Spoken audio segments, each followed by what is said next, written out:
Hello everyone, myself Gulab Thumbre and welcome to the channel Eduon Tips. बघा आजपासून एक आपण नवीन युनिट स्टार्ट करत आहोत, दॅट इज द जेनेटिक्स.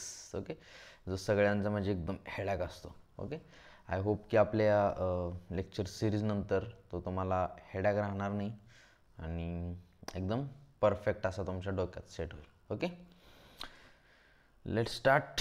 आणि त्यातला आज आपण पहिला टॉपिक स्टार्ट करतो, that is the principle of inheritance. Okay, this is the most important unit. Okay, यातून म्हणजे ह्या प्रिन्सिपल ऑफ इनहेरिटन्समधून 4-5 क्वेश्चन अँड मॉलिक्युलर बेसिसमधून ऑलमोस्ट 4-5 क्वेश्चन असे. सो आणि इव्होल्युशन, परत इव्होल्युशनमधून क्वेश्चन येतात. सो दिस युनिट इज म्हणजे एकदम भरभरून क्वेश्चन येणार, एकदम फुल पाहिजे असे एकदम. हे 3 युनिट म्हणजे हे 3 टॉपिक जे आहेत ना, म्हणजे हा युनिट एवढा परफेक्ट करा ना, ह्यातलं ईच अँड एव्हरी क्वेश्चन अलग डायरेक्ट सोडला पाहिजे. ओके, जस्ट कॉन्सन्ट्रेट करून लक्ष द्या, बस you will master on this. Okay, and this आणि आत्ता सांगतो, this unit is very very very very very very very very very important. Okay, very very very important, जसं आत्ता सांगतो.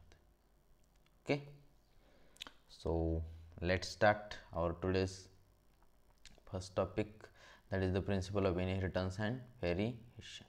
Okay, today's lecture will be just introductory lecture and next lecture पासून actual topic start होईल. तर काय म्हणते बघा, पहिल्या स्टार्टिंगला दिलेलं आहे, that is the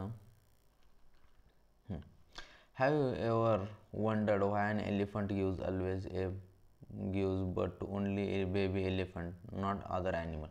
म्हणजे काय म्हणते तर ज्या एलिफंट, सपोज एलिफंटलाच का जन्म देते, म्हणजे दुसऱ्या ह्याला वगैरे काय जन्म देत नाही. म्हणजे एलिफंटला म्हणजे सपोज डुकराचं पिल्लू का होत नाही, किंवा सपोज एलिफंटला आपण का नाही जन्मलो, किंवा काय म्हणतात आपण आपल्या मम्मीपासून आलो, राईट.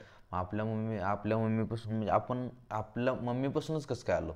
आपण एखाद्या वेळेस म्हणजे काय म्हणतात आपल्याला जन्म कुठल्या एखाद्या डॉगनं वगैरे का नाही दिला, किंवा सपोज आपण काय म्हणतात घोडा ह्याला काय जन्म देत नाही, काय म्हणतात डॉग बेबीला काय जन्म देत नाही, असं क्वेश्चन आहेत. म्हणजे और why mango seed forms only mango plant, म्हणजे मँगो प्लांटच का फॉर्म करते, हे क्वेश्चन म्हणजे ह्याचं ॲक्च्युअल काय म्हणतात रिझन्स जे आहेत ना, ह्याचे ॲक्च्युअली या टॉपिकमध्ये बघणार आहोत. Okay,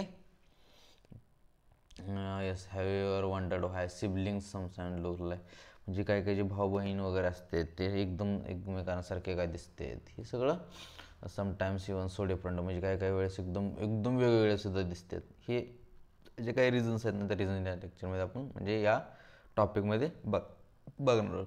These and several related questions are dealt with scientifically in branch of biology known as genetics. Yes, आणि हे असले जे क्वेश्चन आहेत ना, म्हणजे ह्याच्यापासून हेच का होतं, किंवा सिबलिंग्स कधी सारखे का दिसतात, किंवा कधी वेगळे का दिसतात, ह्या सगळ्या जे क्वेश्चन जे आहेत ना, हे सगळं कशामध्ये डील केलं जातं, that is the branch of biology, that is genetics. Okay, branch of biology called genetics. Okay, that's all. This subject deals with inheritance as well as variation of characters from parents to offspring. ह्याच्यामध्ये जेनेटिक्समध्ये काय बघितलं जातं, genetics. Okay, जेनेटिक्समध्ये काय बघितलं जातं, inheritance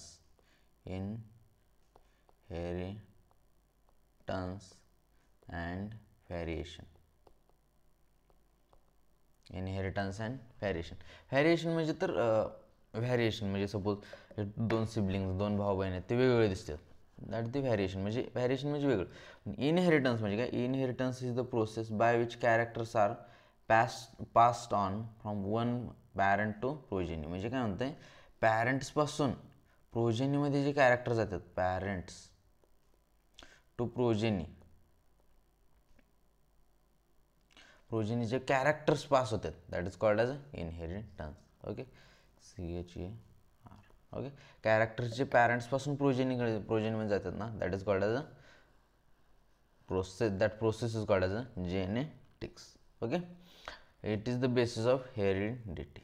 variation is the degree by which progeny differ from there parents. म्हणजे parents आणि प्रोजेनीमध्ये जे डिफरन्स दिसतो ना, दॅट इज द व्हॅरिएशन. आणि इनहेरिटन्स म्हणजे काय, पॅरेंट्स आणि प्रोजेनीमध्ये जे सिमिलॅरिटीज म्हणजे कॅरेक्टर जे पास होतात ना, that is called as a inheritance. Okay, inheritance म्हणजे कसं, सपोज पप्पांना म्हणजे एक किंवा पप्पा मम्मीला सपोज जे काय आपलं म्हणजे काय हॅबिट होत्या किंवा त्यांना काहीतरी म्हणजे सपोज काहीतरी मी त्यांचा कोणता सपोज एखादा डिसीज असेल त्यांना, तर तो त्याच्या प्रोजेनीमध्ये ट्रान्सफर झाला ना, दॅट दी इनहेरिटन्स. आणि व्हेरिएशन म्हणजे वेगवेगळं. मग आपण पप्पा मम्मीपेक्षा काय काय वेळेस वेगळं दिसतोय, मग आपण आता काय आपण आपल्या पप्पासारखं किंवा आपल्या मम्मीसारखं दिसतोय सिमिलर, राईट. मग दॅट आर द इनहेरिटन्स. म्हणजे त्यांच्यातले जे काय म्हणतात कॅरेक्टर्स आहेत ना, ते आपल्यात आहेत, दॅट द इनहेरिटन्स. आणि व्हेरिएशन म्हणजे काय, तर व्हेरिएशन म्हणजे त्यांच्यापासून आपण वेगळं दिसतोय, दॅट द व्हेरिएशन.